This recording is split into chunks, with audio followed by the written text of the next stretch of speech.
Welcome to the Dr. Journal Club podcast, the show that goes under the hood of evidence-based integrative medicine. We review recent research articles, interview evidence-based medicine thought leaders, and discuss the challenges and opportunities of integrating evidence-based and integrative medicine. Continue your learning after the show at www.drjournalclub.com. Please bear in mind that this is for educational and entertainment purposes only. Talk to your doctor before making any medical decisions, changes, etc. Everything we're talking about, that's to teach you guys stuff and have fun. We are not your doctors. Also, we would love to answer your specific questions. On drjournalclub.com, you can post questions and comments for specific videos, but go ahead and email us directly at josh@drjournalclub.com. That's josh@drjournalclub.com. Send us your listener questions and we will discuss it on our pod. Hello, everyone, and welcome to the Dr. Journal Club podcast. Your hosts, Josh and Adam, are here, and we have a special guest today, Dr. Greib from the Sport Lab. He's joining us to talk about Zone 2 training, evidence thereof, and sports medicine evidence and all that jazz. And we're really, really excited. Dr. Greib, do you want to jump in and tell our audience a little bit about who you are and why you're here and how we managed to drag you onto the show? Absolutely. Thank you for having me. It's been a while since I've seen Adam. I'll get to how we know, and great to meet you as well, Josh. And so my background is in clinical medicine as well as academia. I've been practicing and I've started a performance medicine clinic called the Sport Lab, as you had introduced, where we use evidence-informed medicine to be able to apply that to injury, nutrition, recovery, training principles, etc. And I guess how we've connected is via Adam, who was we've crossed paths in my academic work when I was doing some teaching in Portland several years ago now. So that's, I guess, the connection. And I'm based up in north of the 45th parallel up in Canada, and good buddies with Santa Claus and all that kind of good stuff. So well, I have to say, you guys seem to, I don't know about the Santa Claus bit, but I have to say, in the world of like naturopathic medicine and evidence, Canada seems to have it down. Actually, in the space of evidence-based medicine in general, I feel like Canada has it down. Like, you got McMaster, most of the hospitals are like super evidence-based. I've been very impressed. CCNM is really good with that as well. Yep. But anyway, and then so awesome. So Adam and I, you probably know this, but Adam's a real athlete. I'm a pretend athlete. But we got into, I somehow or maybe you were going to do it anyway, Adam. We were going to do triathlon together, and we started doing training together and all this jazz. And my coach trainer was like giving me all this Zone 2 stuff, and I said, okay, cool. Like, I'm not questioning anything, but I'm just curious. Like, what's the evidence for this? I can't find anything looking around online. Is this a thing? And Adam and I started talking about it, and Adam's like, oh, we should talk to Dr. Greib. Like, he might know what the heck's going on here. Yep. So it doesn't have to be just about that, but we were curious, in a situation like this where you've got some wannabe, a real athlete and a wannabe athlete trying to train up, what is the evidence behind exercise training, getting up to snuff? I can find like nothing online, and maybe it's just I'm not used to these databases, but tell us everything, please. So I think the first thing that is important is to identify what Zone 2 is. And as soon as you jump down that rabbit hole, you'll realize that maybe Zone 2 isn't always the same thing. So there's different ways of measuring zones, and Zone 2 training in its kind of easiest format is low and slow training.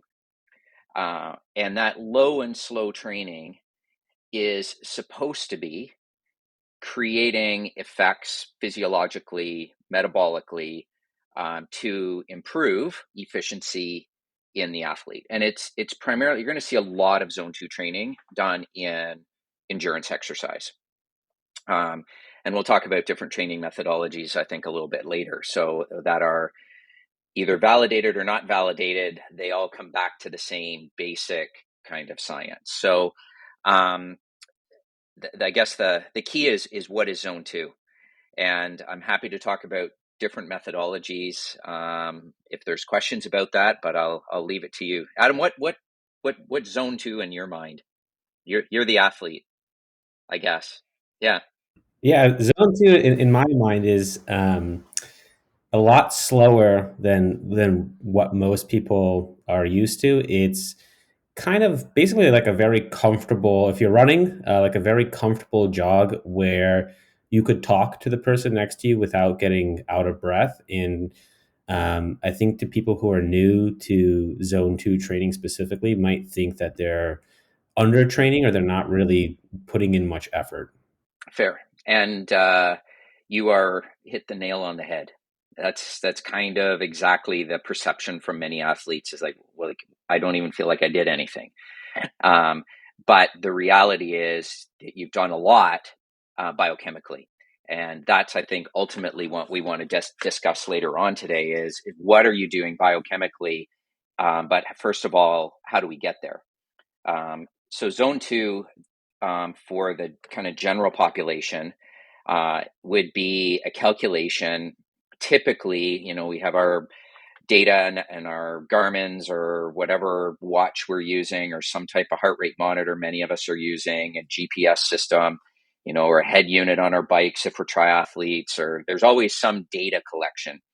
And a lot of times it will give heart rate output. So one of the means of measuring a zone two is based on heart rate. And that heart rate, or those heart rate zones, are usually broken down into 5 zones. So we're going to, as we kind of work through the different measuring methodologies, sometimes there's 5, sometimes there's 3. When I train athletes, I actually have 10 zones that I use. Runners specifically, I have them train in a variety of pace zones for a variety of reasons. Ultimately, it doesn't matter how many zones there are. The reality is, what are you trying to do in that zone, right? As doctors, we've all had this conversation many times. It's like, we got to treat with intent, right?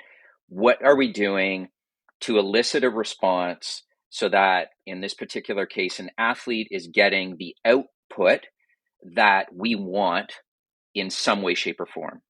And it doesn't mean that they have to be coming back 16 pounds lighter because they sweat so hard because they just left it all on the road and they feel like they're deaf for the next 4 days, which is the way a lot of people train, right? Yeah. If I don't feel like I'm half dead, I haven't trained hard enough. Well, that's The not weekend warriors. Yeah. well, exactly. I got to get it in one day, right? Yeah. That was me a year ago. Because the next 4 days are going to be a write-off.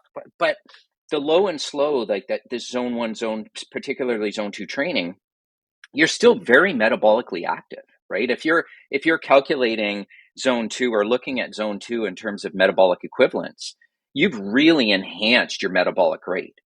And we got to think about that, right? It's like, what are we doing to our metabolism, even if we don't perceive like we're working hard, but we are still doing something, right? If we equate it to something that typically people are constantly talking about, if we talk it in the mobility and movement world, you do some stretching and you feel like, I don't really do anything.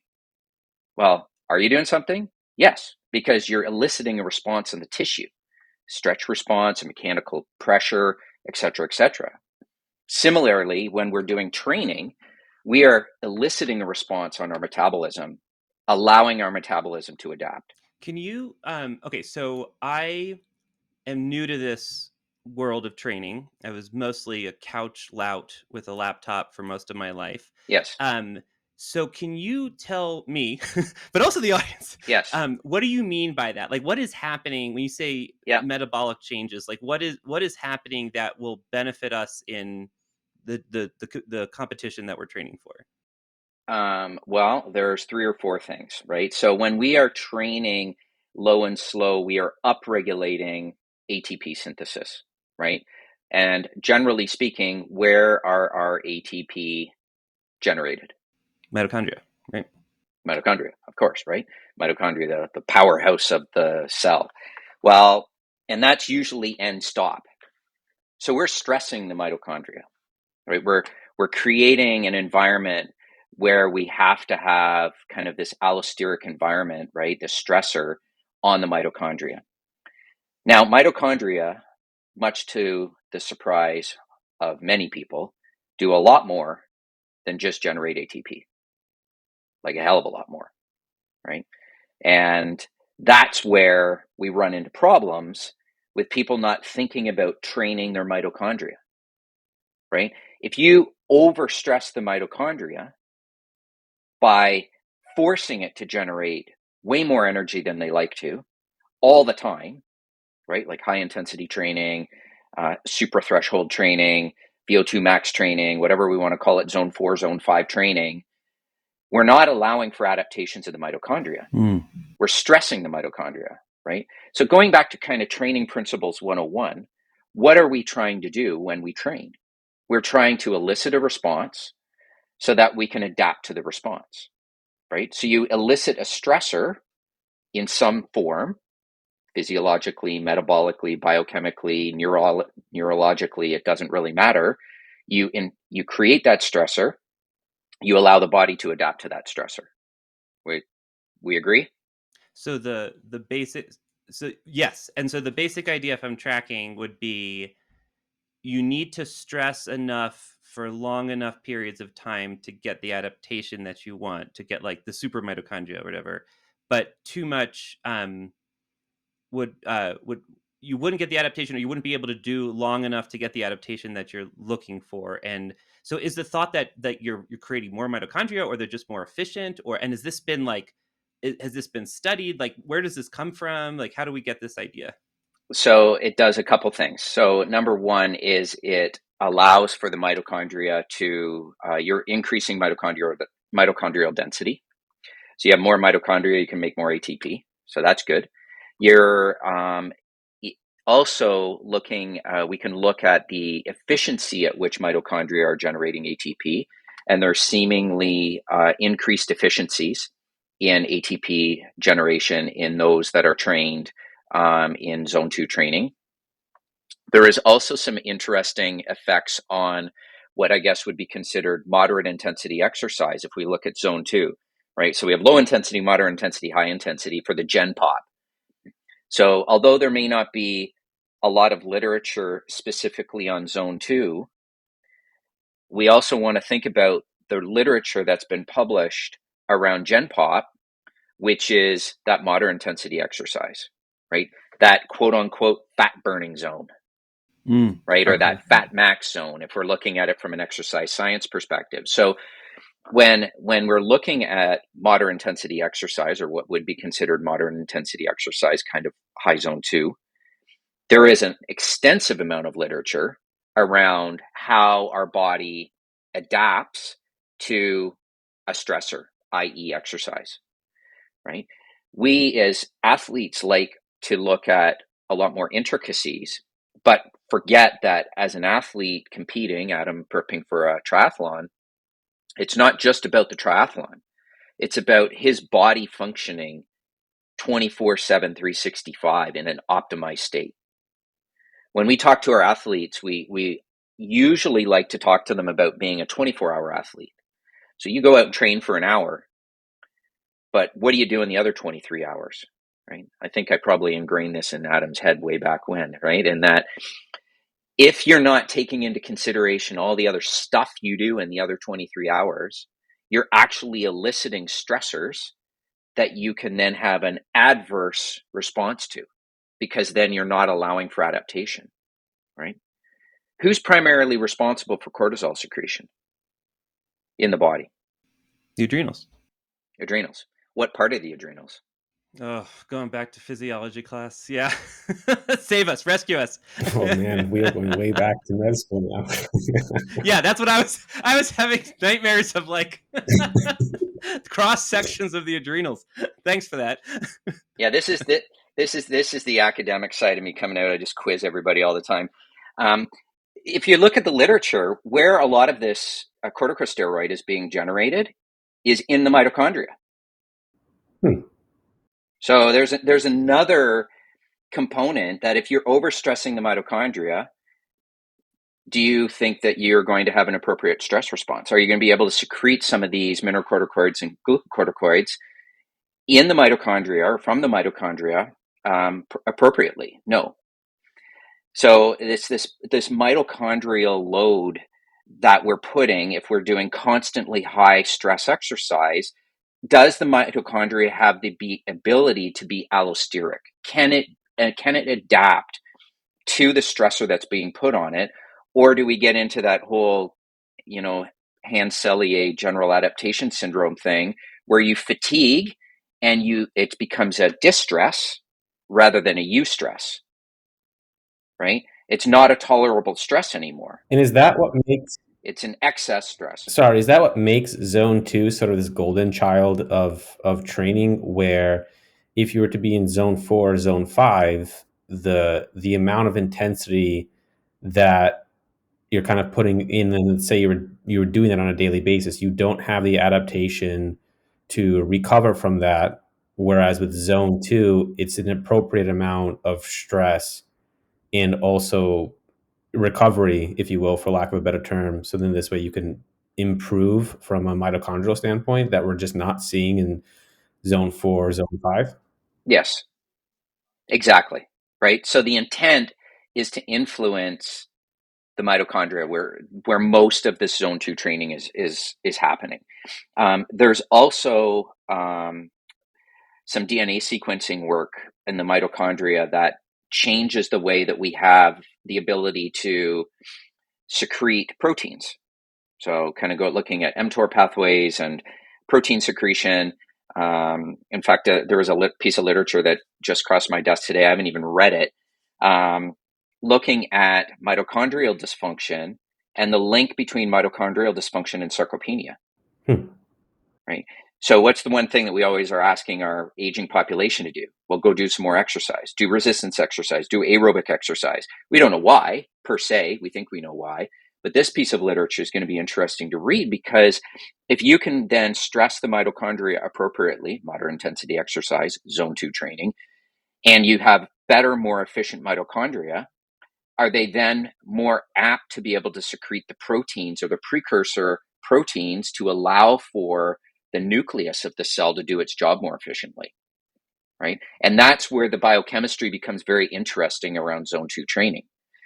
Do most of our coaches understand the cellular biochemistry? Probably not, but they know that the athlete seemingly is getting better and they're not obliterating them, right? So this accumulated load also decreases because you're not just doing max efforts all the time. But when you go to do a max effort, you're getting more quality because now you're more efficient, right? The other thing that zone 2 seemingly does, this low intensity work, and there's an abundance of literature on this as it relates to Gen Pop, is improving insulin sensitivity, right? So that is the insulin dependent mechanisms of glucose metabolism, right?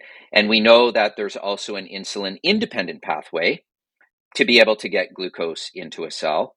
And lo and behold, zone 2 seemingly also improves the insulin independent pathway as it relates to glucose uptake. So it's having some effect in some way, shape, or form on those GLUT4 transporters that are influential in both the insulin dependent and the insulin independent pathways. Now, to play a little bit of devil's advocate here, and I think a lot of people kind of know where I'm going to go with this. Sure. All this biochemistry and mechanistic stuff is great. Are we seeing it also hold up in any sort of clinical trials of, let's say, zone 2 training periodization schemes versus some sort of other training scheme?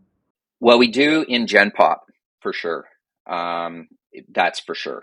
Can I just interrupt? What is Gen Pop? You mean general population? Just general population, yeah. So the majority. Okay. I was like, is this a phrase I just don't know? Okay. The majority of people that we're working with clinically, right? Yeah. I was pretending like I knew what you guys were talking about. It's like, this is an athlete term. Okay. Yeah. Okay. Yeah. No. But we can apply that to athletes, right? And I see. Athletes now, there's certain portion of athlete and exercise science that's being applied back to general population. So this kind of goes both ways. And when we're looking at the literature, sometimes as athletes, we forget about the weekend warrior, which most people are. And what are those weekend warriors? Why are they doing what they're doing? Well, they're not there to get to the next Olympic Games, right? They're generally doing something for health reasons, risk mitigation, general health, disease prevention. And there's plenty of literature that's looking at low intensity, moderate intensity exercise for that group. Now, we need to think about if that's working in that group biochemically, odds are it's going to also work in the athlete population. Now, to Adam's point, it is very difficult to do this research because it's accumulated effects over extended periods of time. And that is extremely difficult to measure in a controlled manner in like an RCT, for instance, right? So you have so many external variables. How are you going to control for that? Like even running a 30-day study in this, controlling load and controlling food and controlling sleep, 24-hour athlete. And, the variance would be extremely difficult to do unless you have them in a closed environment, right? Let alone 60 days, 90 days, 120 days, an entire season in those real long endurance events, like triathlon or Ironman or the marathon or ultra marathons. So that's a few of the outcomes that we're looking at. So number one, there's some mitochondrial density and the efficiency of mitochondria. There is the insulin sensitivity leading to some benefit as it relates to the insulin dependent pathway, the insulin independent pathway, right? And we're not stressing the mitochondria that are responsible for a lot of these secretion of energy, ATP, but also those glucocorticoids, which we mentioned as well, which is another piece that a lot of people are not thinking about, right? So again, with the general population is, you throw the athlete population in. Now imagine throwing the tactical athlete population in who's on shift work, police, fire, ambulance, military. Well, they all of a sudden have a messed up metabolism in the first place because their circadian rhythm is thrown off. Well, what regulates circadian rhythm and what are we measuring, or what kind of some of the key influencers? Cortisol secretion. Cortisol secretion is linked back to adrenals, but to mitochondria in the adrenals. So those mitochondria are doing some stuff. If they're stressed, they're not secreting the stuff properly. And then you put external load through exercise on this as well. Now you're creating an environment of chaos. So that's a really specialized population that's very intriguing. And I haven't seen a whole lot of literature on this, if any, that would be extremely interesting to study as it relates to this. Well, and I think that kind of underlines maybe one of the issues. Like Adam's question made me start thinking more about like what would be the clinical outcomes or the clinically relevant outcomes, I guess. And I think it will depend probably on the population too, right? So, general to your point, like if you're elite level triathlete and you're training for the PTO or something like that, or Ironman World or whatever, every second matters, right? And so like you could see how that might be, your time might, measured in seconds might be the clinically relevant outcome. But if you're the general population, yeah, maybe we're talking about disease prevention, right? And if you're a shift worker, maybe it's completely different. And so, yeah, I guess that even, it's interesting. Normally I think about the challenges of doing studies because of the challenges of the intervention, but this is also like the outcome will be different too based on the population and the length of time needed. And then also when you're training, you're not just doing zone 2, you're doing lots of stuff. But I guess you could make an intervention where it's like add in zone 2 to what you're doing versus add in, I don't know, hit training or something and then measure an outcome, I guess. Well, and that's an interesting thought, right? And that if we look at training modalities now, one of the means of training is polarized training, where What is that? Polarized training is where there's a large density of training, usually kind of 80-20 rule is very, very common. 80% of training is low and slow, like zone 2. 20% is high intensity training, and that's it, right? And that high intensity training, it varies depending on some of the coaching philosophy, but also on what the physiologic outcomes are supposed to be. So the Norwegian training model, for instance, it's somewhat of a polarized model, but they use lactate as the tool to train the lactate threshold, or LT2, which is another way that you can identify zone 2, right? So there are 2 lactate thresholds. There's lactate 1, LT1, lactate threshold 1, even though it's not really a threshold, and LT2. And LT2 is the measurable lactate threshold. If we talk about this in an aerobic component, that would be your anaerobic threshold versus your aerobic threshold, which would be down around LT1. And so if you've got the capacity to measure lactate, LT1, and there's 3 training zones in lactate: below LT1, between LT1 and LT2, and above LT2. And the Norwegian model does everything down LT1, polarized, and usually 1 day a week is loaded at LT2, around LT2, actually just below LT2. And once they hit their lactate thresholds, shut her down, right? And the principle or the theory here is that they're eliciting lactate secretion, which is a great indicator metabolite, right? That's all it is it just measures. It's not creating, there's not bioenergetics associated with it where it's creating fatigue. A lot of people are like, oh, it's lactic acid buildup, and don't believe it. No such thing. Lactic acid dissociates into hydrogen ions and lactate. Lactate is metabolized. In fact, the brain is dependent upon lactate as a fuel source. Guess what metabolizes, or where it's metabolized? In proximity to the mitochondria, right? It's converted into pyruvate, lactate dehydrogenase, and then the pyruvate shuttled into mitochondria and then used as an energy source, right? Through that lactate shuttle. So lactate is another means of measuring that zone 2, right? So that's methodology 2. So we can do it by heart rate, your 5 zones where you get zone 2. You can do it by lactate, where zone 2 would be your heart rate where you hit LT1, right? So you do a lot of training in around LT1. There are other mechanisms, though, of doing this as well, which are your ventilatory thresholds. So these are measured in a traditional, like a VO2 max test, where we have 2 thresholds. The first threshold is where your breathing starts to increase, going back to Adam's zone 2 training, right? It's like you're doing some work, but you don't feel like you're dead or you're going to die, right? So breathing is increasing slightly. So that's kind of the breath test that the general population can do.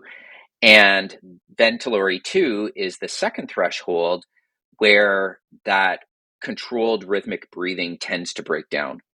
And that's where we kind of hit anaerobic threshold.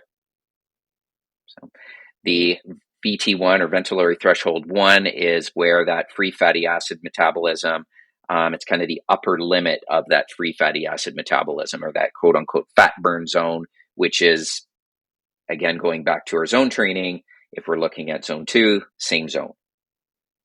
So now we've got lactate measurements.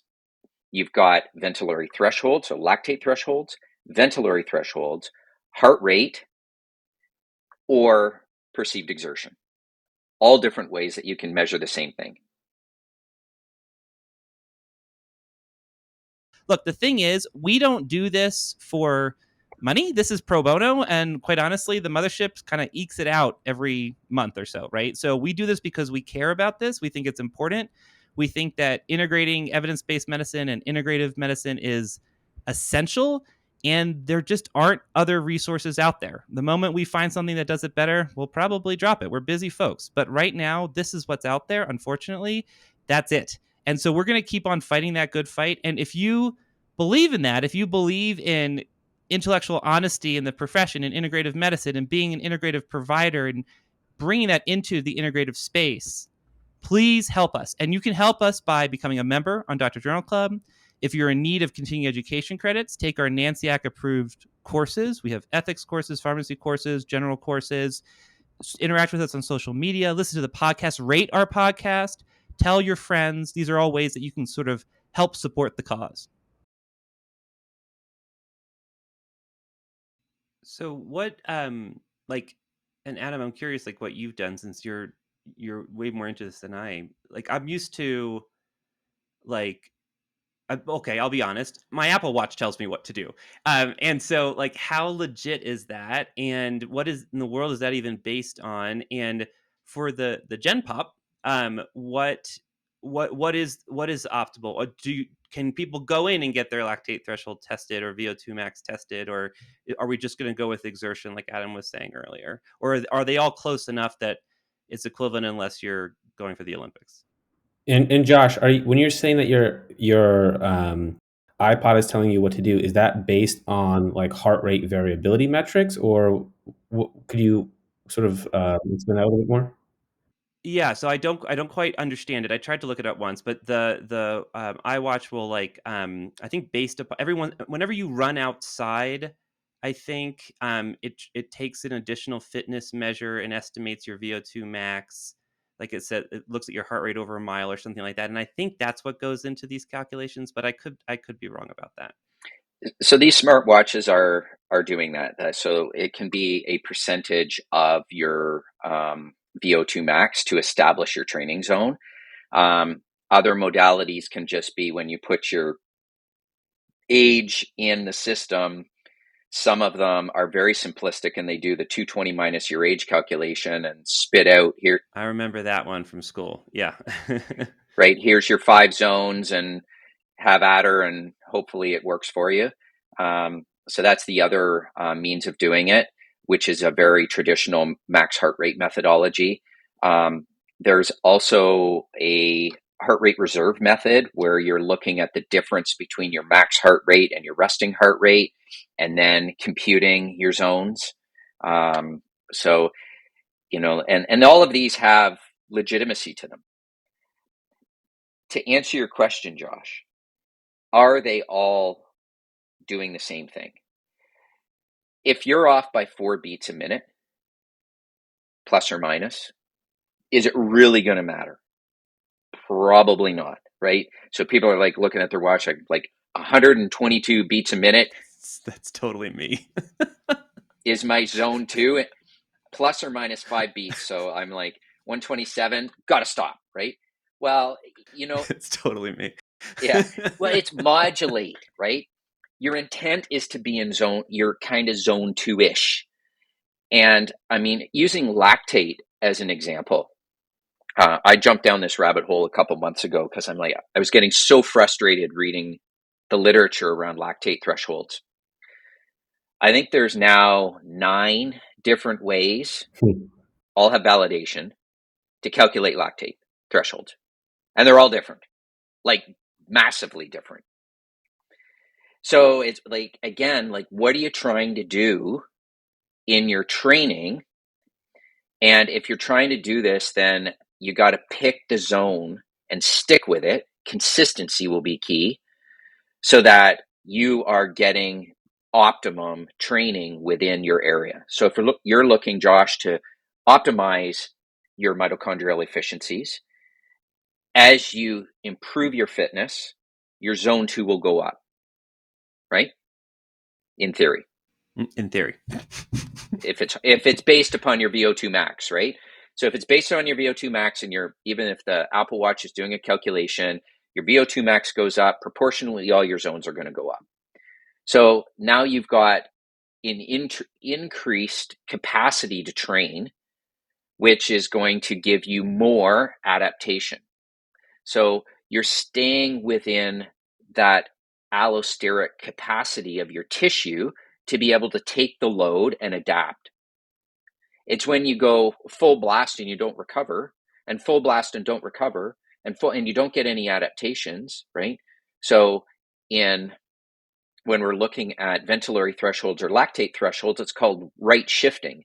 So when you do the test, the whole curve should shift to the right as your fitness improves, so that you can work harder at the same metabolic output, or the same physiologic metabolic lactate, physiologic output being ventilation, right?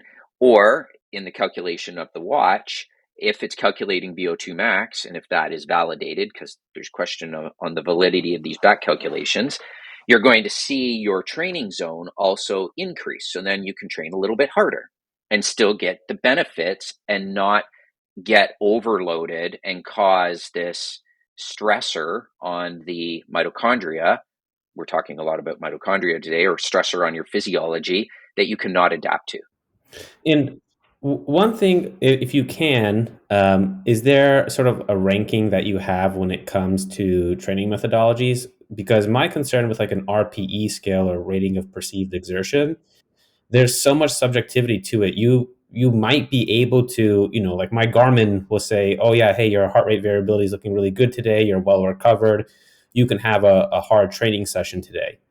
However, if I'm training in the afternoon and I had a long day at work and I have a lot of things going on and I'm just not feeling up to training, I feel like my RPE is going to be much different during that session, where I just probably don't feel like training and I'm really just showing up to show up, versus sort of like a quote unquote like optimal zone, if you will. Yeah, that's an excellent training question. That's a very difficult question, and you're going to get a different answer from a different coach.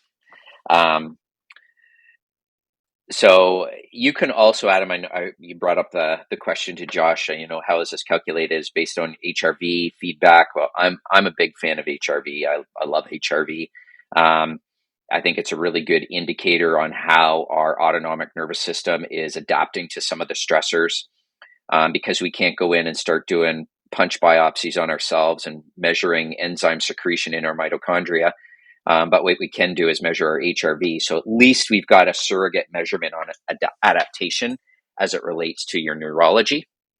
So that's one means that you could, as a coach, you could look at that, because there's a cognitive component too to training, which we haven't talked about and we're probably not going to talk about today. But an athlete can feel off cognitively, yet physiologically, neurologically, there should be zero reason why they shouldn't be able to perform. So as a coach, that's where, Adam, it would be important for, me to have that discussion with you if I were coaching you, is like, why do you feel this way? Like, do you just feel gassed? Is it cognitive?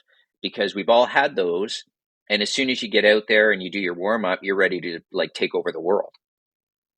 Right? And you can get quality because you've given yourself that reprieve of 3 or 4 or 5 days, and you've done that zone 2 work, which is not hard on your physiology, so that you're ready to perform that intensity work, which, going back to the Norwegian model, that's why they do 1 day of intensity. They'll do double downs, they'll do doubles on a day, both intensity sessions, and that's it. The next 6 days is all the polarized work at the low end, all zone 2. Right? Cross-country skiers have been doing this for decades, and it's part of their culture and philosophy around coaching. And now we're starting to see in literature why it's working, right? You look at, they're arguably some of the best athletes in the world, and they're doing a ton of zone 2, right?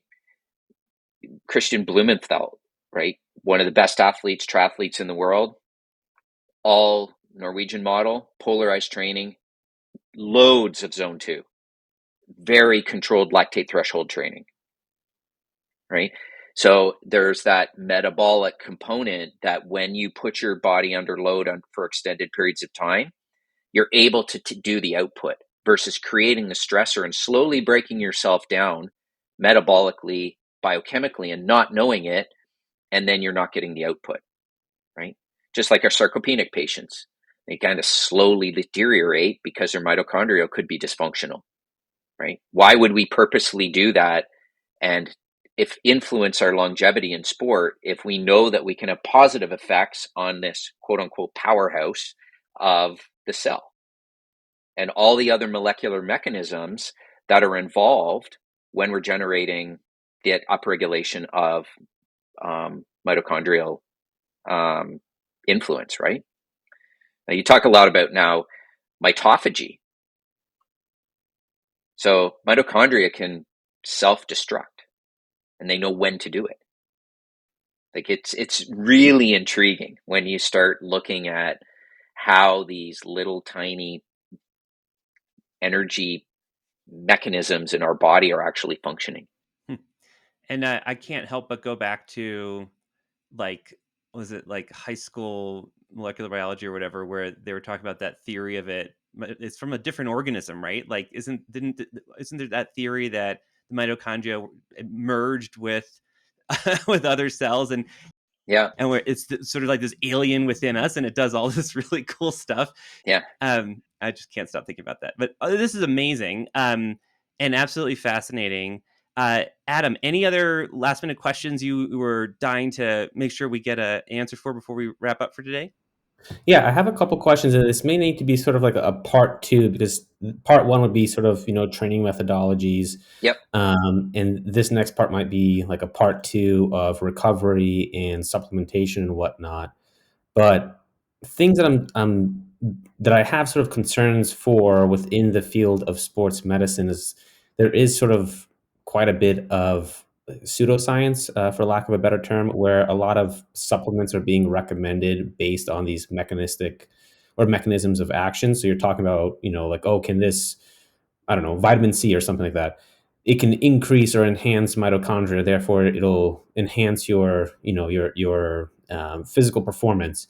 And I just don't think I'm really quite skeptical of a lot of the supplements that are sort of pushed out there for performance enhancement outside of something like creatine, which is really well established in the literature. Yep.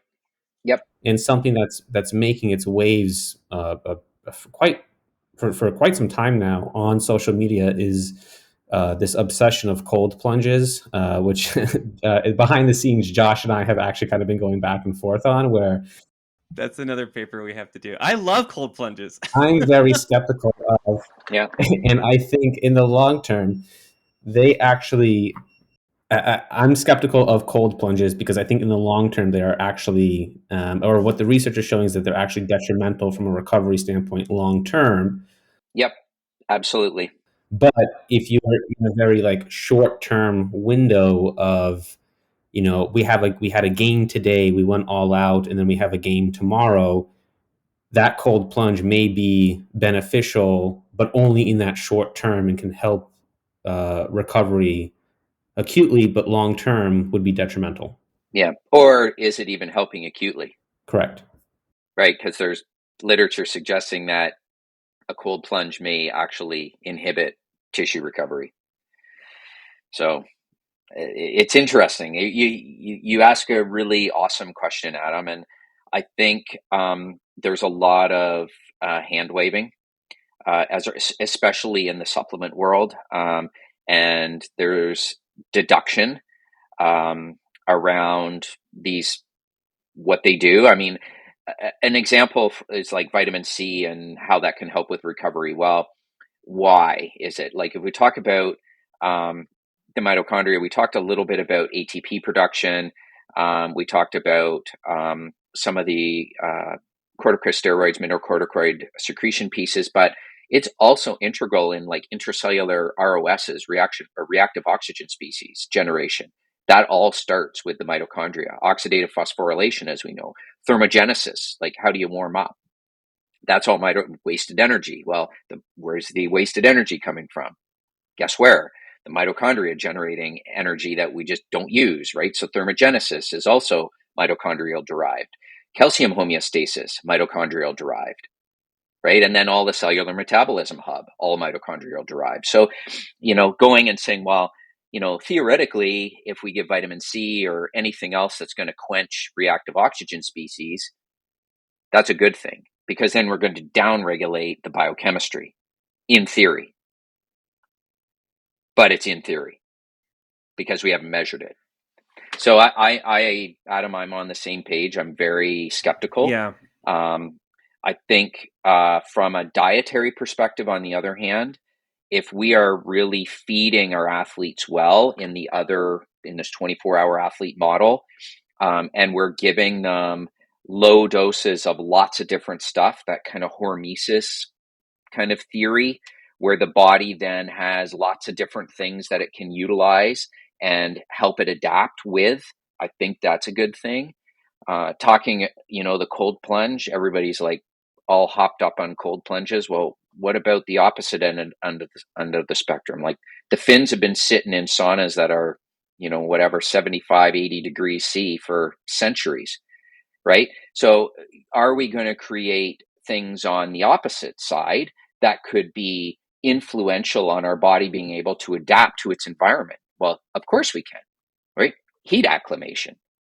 We know that's well documented. Why can we not, as an endurance athlete, going down to Hawaii to race the world championships, or in Europe now, I guess, if they're flip-flopping back and forth, why are we not heat adapting? Well, we've got principles that we know that, because it's an adaptive response, right?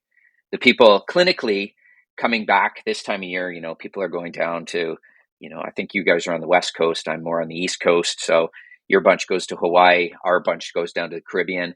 They come back and they're like, oh, I'm up like 5 pounds. I'm like, are you up 5 pounds, or are you just holding on to 5 pounds more plasma because you've been exposed to heat for the last week? And they look at me like I'm crazy. I'm like, well, it's an adaptive response to help you cool, right? And again, it's like hormesis, right? You give yourself a dose of something and let yourself That's interesting. respond to it. And that's really, when I'm coaching and working with my athletes, it's like, it may sound rudimentary and fundamental, but like you need a variety of different foods, because we need a lot of these phytochemicals, and we're going to be very intricate in how we do our training so that you don't overload yourself. And I'm an N=1 example. Like I train like crazy for marathons, and I'm going to break this sub 3 hour marathon barrier. Going to break it. And I don't know, I've run like 9 or 10 or 11 marathons. Wow. And run like 3 hours and 3 seconds, 3 hours and 3 minutes, 3 hours and 9 minutes. Like everything's between 3 hours except my first marathon. The first one I went in, I did a sub 3. I'm like, oh, sub 3, this is cakewalk. Never been able to repeat it. Difference is I got into structured training that retrospectively, right? Hindsight's always the best sight. I was training too hard too often. And when I was training for that first one, what did I do? I just put loads of volume in, low and slow. And then what did I do? I put, all this training principles. I'm doing like 2 speed workouts a week, and I'm doing this, and I'm doing tempo work, and, zone 3, zone 4, zone 5 work, and not enough zone 2. So I'm not actually rooting my metabolism, and I'm probably overstressing my body. So then when I look for an outcome, I wasn't quite there. Yet the first one, and this is N=1, guilty party. But if I look at the differences, that's the main differences. So now I've reverted back to doing everything low and slow, and maybe one hard workout a week or one every 2 weeks, because I'm not a spring chicken anymore. So it takes me a little bit more to adapt. Well, you are reinforcing what my coach told me, which I'm not super thrilled with, because I just feel like nothing, like you were saying earlier, like nothing's happening. I'm just kind of like wasting time on this treadmill listening to podcasts. But apparently she's right. Yeah, so, fair enough. Stick with it. And it's a metabolic game, right? So it's slow, insidious change to your metabolism. And that's what's going to help your performance over time. So although, you may not be a world-class athlete next week or next month or next year, maybe in 10 years, you're going to be a world-class athlete, right? And, if we start looking at endurance athletes who are really excelling later in age, they haven't obliterated themselves early in age by overdoing it. They've been putting large volume in, and a lot of training in, and they've been relatively smart. But now, if you start looking at their training methodology, a lot are doing polarized training and not completely running themselves into the ground. Like marathoners, we've got top marathoners in the world that are 40 plus, right? They're not 20 something. Well, how does that happen, right?